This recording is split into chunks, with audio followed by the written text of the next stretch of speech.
ಮುಂಜಾನೆ ಆರಾಧನೆಗೆ ಸ್ವಾಗತ. ಇಂದಿನ ವಾಕ್ಯ ರೋಮನರಿಗೆ ಬರೆದ ಪತ್ರ 5ನೇ ಅಧ್ಯಾಯ 5ನೇ ವಾಕ್ಯ. ನಮಗೆ ದಾನವಾಗಿ ದಯಪಾಲಿಸಿರುವ ಪವಿತ್ರಾತ್ಮರ ಮುಖಾಂತರ ದೇವರು ತಮ್ಮ ಪ್ರೀತಿಯನ್ನು ನಮ್ಮ ಹೃದಯಗಳಲ್ಲಿ ಧಾರಾಳವಾಗಿ ಸುರಿಸಿದ್ದಾರೆ. Praise the lord.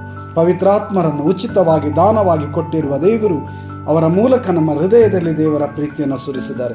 ಪ್ರಭು ಯೇಸು ಆ ಪ್ರೀತಿಯನ್ನು, ದೇವರ ಪ್ರೀತಿಯನ್ನು ನಮ್ಮ ಹೃದಯದಲ್ಲಿ, ನಮ್ಮ ಆತ್ಮದಲ್ಲಿ, ನಮ್ಮ ಮನಸ್ಸಿನಲ್ಲಿ ಸುರಿಸಿದ್ದಾರೆ. ಆ ಪ್ರಭು ಯೇಸುವಿಗೆ ಸ್ತೋತ್ರ, ವಂದನೆ, ಆರಾಧನೆ. ಈ ಕ್ಷಣದಲ್ಲಿ ಪ್ರಭು ಯೇಸುವಿನ ನಾಮಕ್ಕೆ ಸ್ತುತಿ, ಸ್ತೋತ್ರ, ಆರಾಧನೆ. ಪ್ರಭುವಿನ ಪ್ರೀತಿ ನಮ್ಮ ಹೃದಯದಲ್ಲಿ, ಪ್ರಭುವಿನ ಕರುಣೆ, ಕ್ಷಮೆ, ದಯೆ ನಮ್ಮ ಹೃದಯದಲ್ಲಿ ಈ ಕ್ಷಣದಲ್ಲಿ ನೆಲೆಯಾಗಲಿ. ಯೇಸು ನಾಮಕ್ಕೆ ಸ್ತೋತ್ರ, ವಂದನೆ, ಆರಾಧನೆ. Hallelujah, hallelujah. ಪ್ರಭು ಈ ಕ್ಷಣದಲ್ಲಿ ನಿಮ್ಮ ಆತ್ಮರನ್ನು ಕಳುಹಿಸಿರಿ, ಪವಿತ್ರಾತ್ಮರನ್ನು ನಮ್ಮ ಹೃದಯಗಳಲ್ಲಿ ಕಳುಹಿಸಿರಿ. ಆರೋಗ್ಯ, ಸೌಖ್ಯ, ಆಶೀರ್ವಾದ, ವರದಾನ, ಕ್ಷಮೆ, ಕರುಣೆ ನೀಡಿರಿ. ಪ್ರಭು ಯೇಸುವೆ ನಿಮ್ಮ ಪರಿಶುದ್ಧ ನಾಮದಲ್ಲಿ ಪ್ರಾರ್ಥಿಸುತ್ತೇವೆ. Hallelujah, hallelujah, hallelujah. ಪಿತನ ಸುತನ